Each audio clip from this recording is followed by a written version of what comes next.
I mean, I went through a lot of hardship, a lot of fights, a lot of internal and external battles on the streets, and it's given me an edge. Like, look, what I learned on the streets is give me an edge in business today that people that never come from that background will never understand. So I've carved a path in business, and I've carved a path in the streets, and I've took the skill sets I've learned from both and created a formula that works for me now. And I definitely have an edge because of that street background. Sounds like you've got a massive student mentality cap on. Dude, like, okay, so when I was at school, I hated learning, but the very second I stepped out of school, I took on this quest to learn, because I was constantly called stupid at school. But the frustrating thing was I knew I wasn't stupid. So I said to myself when I left school, I'm going to prove all of them people wrong, even if they never see it, just for myself. And I now have more than 83 legitimate qualifications. I spent my life studying. That's what I say. You take those skills and that knowledge you learn from study. And I've done very well at university and college because it was a different style of learning. But school, I just absolutely hated. And yeah, so you've got the street smarts and the school, university smarts, and it creates something quite special.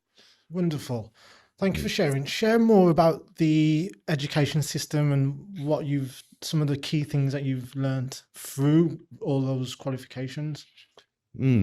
So school, I just thought was just a complete waste of time. I hated every second of it. For me, it was painful. Just being in that classroom, it was so like physically and emotionally draining. I hated it. So I couldn't wait to get out. I literally just left and didn't go back. I got expelled from 2 schools for fighting, and the 3rd school just threw me out because I never went. And that was it. At 13, I was done. But the system sucked. So what's the difference? Sorry to cut you, but what's the difference with you in school and then you being hungry to learn when you've gone out and it's on your own back sort of thing? Yeah, so I left school with a chip on my shoulder, a lot of deep-rooted anger from being called stupid. Knew I wasn't stupid, so I thought, right, I'm going to go to college. And I thought, reading and writing at the time I wasn't confident in because I was just made to feel stupid. So I'd done art and design. And I walked out of that end of that year with the highest score out of 800 students in the whole area. I got an outstanding achievement award. And that's when I thought, okay, if I can do that, I'm not stupid, you know. And then I just went on a mission. So what I liked about college is they'd give you something to do, and they'd just say, just go and get it done, right? Not forceful. But yeah, in school, it's like, do this, do that, do this, do that, think like this, sit here, act like that. Doesn't work for me. No one's ever going to tell me what I should and shouldn't do or how I should and shouldn't do it. It's not something I can deal with. But college, just give me something to do. I don't care how, just get it done. Then I found myself like excelling because now I can do things my way. So that's all it was. I believe at school, they weren't prepared for entrepreneurs, and I was born to be an entrepreneur.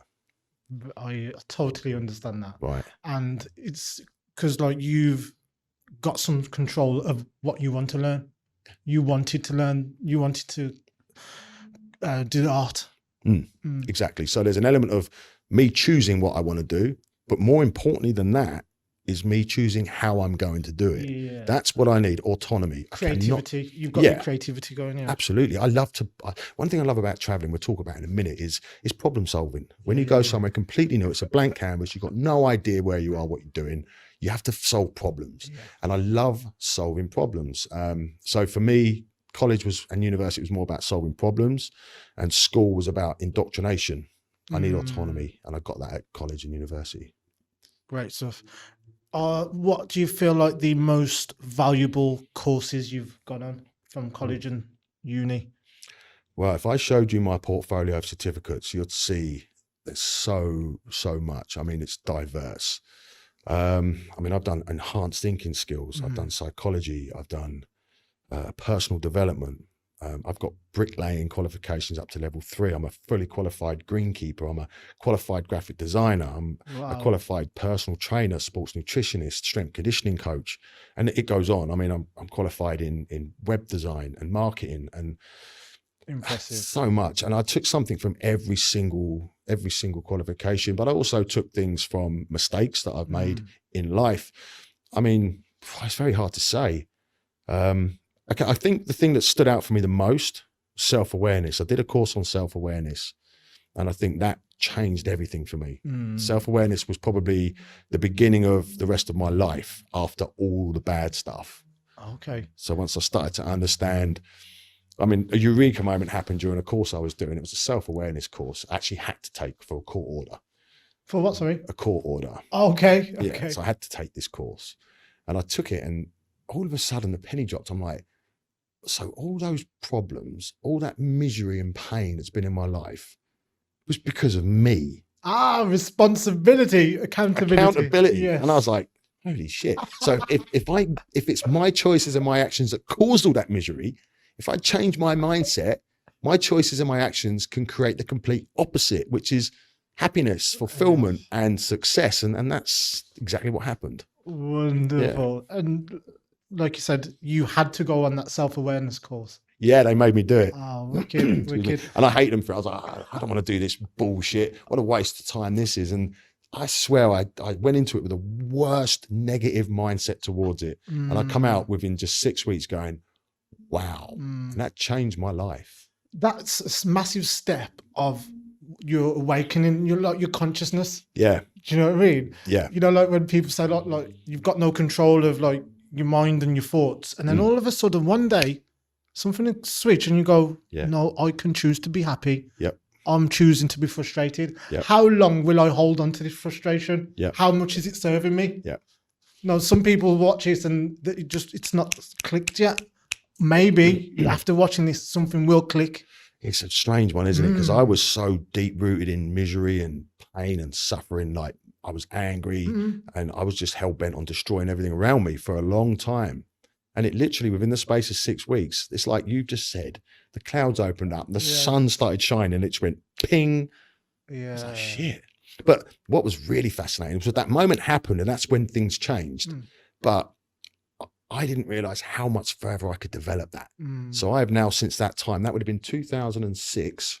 Since that time, I have spent a lot of my life focusing on personal development in so many areas just because of that moment. Yes. I totally know exactly where you're coming from. But it took me a lot longer to get obsessed with developing myself. I had to go through the heartbreak. I had to go through the trenches of like hating myself. Like struggle, like not liking can't look in the mirror. You know what I mean? You know, I look in my phone sometimes and like the camera comes up. No, I'm good now. Previously it is just painful. Do you know what I mean? I feel you there. I mean, that's a tough thing. So this is the thing about personal development. I think a lot of people are not prepared for is once you start to see the light, once you can be very self-aware, that's when you've got to live with your past, your mistakes, and then you've got to try and forgive yourself for being a certain person, and that's tough. I mean, the good thing with me is I was brought up with very strong morals. You know, I always had this rule, even when I was at my worst. I was on the street, I was a thug, and I was like, no women, no children, no animals, no old people. So that basically said, I don't fuck with those people or those categories. But if you're a guy and you step up to me, you're getting fucked up. Oh, okay. But I had respect for women, children, old people and animals. And I always maintain those morals. Plus, I always said to myself, don't cheat, don't steal, don't lie. So I never did any of those things. So morally, I was intact, but I was very unhinged. And yeah, as you go through the whole self-awareness thing, you realize the actions, the decisions, it's very hard to come to terms with. What other epiphany moments spring to your mind right now? Ooh. Nothing that I can talk about on camera. Oh, dude, I'm only giving you the tip of the iceberg. My life has been very colourful. I've been through some shit. I'm not going to lie. I put myself there. It was all my own fault. I'm not saying it's anyone else's fault, although for the most part of my life I did. I was thinking how I can, I mean, the learning thing after leaving school was one, when I realised I wasn't stupid. The second thing was the self-awareness. That was really, really important for me. And I found that once I hit the self-awareness button, I found that setting goals was something that just blew me away, because I mean, you talk about goal setting and it talks about the SMART acronym, and I don't buy into any of that crap. Like, I'll just set a goal. And what I learned about setting goals, and this is probably, I mean, there's a few times in my life I've achieved some pretty big goals, and I set them thinking, what have I got to lose? You know, what's the worst that can happen? I'll shoot for that. I might land halfway. I'm starting to smash these goals out of the park. I'm hitting everything. And I learned with goals, forget the SMART acronym. That's all bullshit. set the goal at the very end with the end in mind, and then just work your way back. So I wanted to be a MMA champion. So I'm watching the fights on TV.